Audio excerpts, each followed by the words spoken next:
Today's story comes from the Reddit user VentiLVR. My roommate is weird, really weird. I'm not sure how to kick him out. Okay, so I'm gonna try to make this quick. He's coming back soon. I'm not really sure where we went wrong. Well, I should start at the beginning, I guess. So a few months back, I moved out of my parents' place. I didn't have a lot of money saved up, so I could really only get the place in the worst part of town.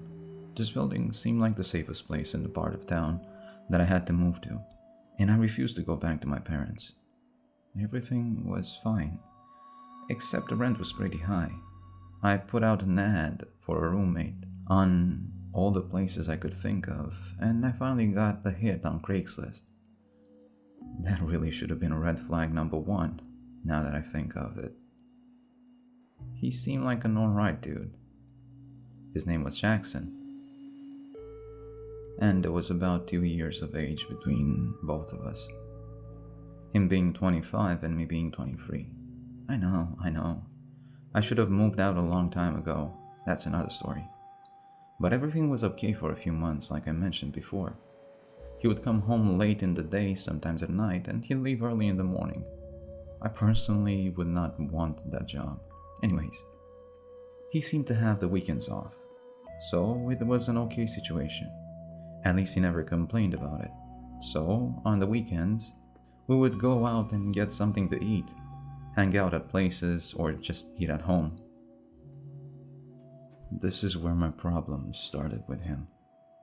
For some unknown reason, he never picked up after himself. He'd leave his trash by the front door, never taking it out, to the point that whatever was in the bag would start to rot. I really don't know why I never checked the bags. I should have checked the bags. He'd leave his dishes in the sink, and whenever I washed them, the water would just turn into a murky brown color. These were all only knives and sharp objects. Why didn't I notice them before? Anyways, I refused to wash them because it was just disgusting, and he should be able to clean up after himself. Whenever I brought it up to him, he'd get angry and storm into his room muttering something about getting caught and police. I just brushed it off like he was crazy or making a stupid joke, which he probably is, in hindsight. This made me afraid to bring it up to him. I was fine with him being in the apartment, after all, he was on the lease. I didn't really have a choice but to be okay with it. Another weird thing, he never wanted to watch the news. If we were watching TV and the news came on, he would either turn the TV off or change the channel. When he isn't around, I look up the stories for that day, stuff about murder. Maybe he's got PTSD and other stuff triggering him. I don't know. It definitely doesn't sit right with me though. Maybe I'm overreacting. I'm not really sure what to make of this situation. When we go out in public, he's always wearing a mask and sunglasses, as if he's afraid to be seen.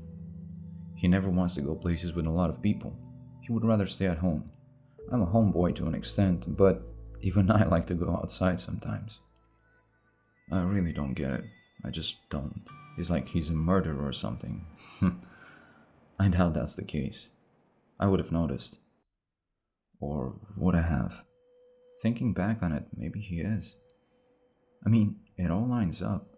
I'm probably just overreacting, right? Yeah, I'm overreacting.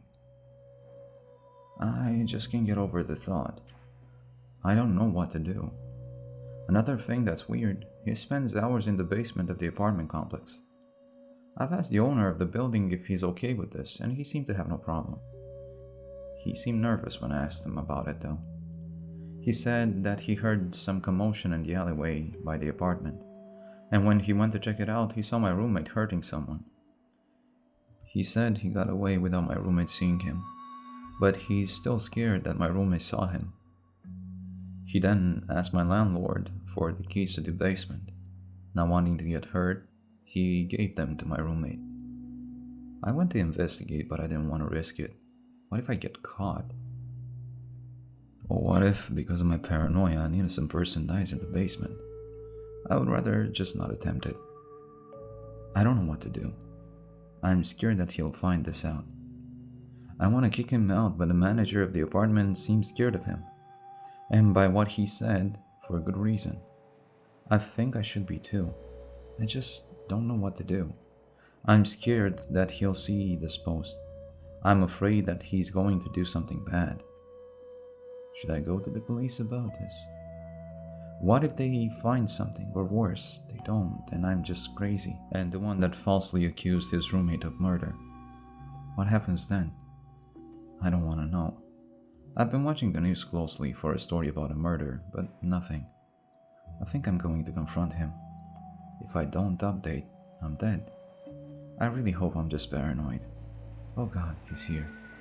He's unlocking the door to the apartment. I have to go. These may well be my last words. If they are, I love you, Mom. I'm sorry I was such a bad son.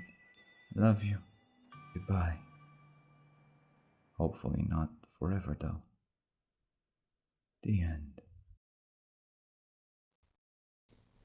This has been Grey Stories. I hope you liked them. Good night.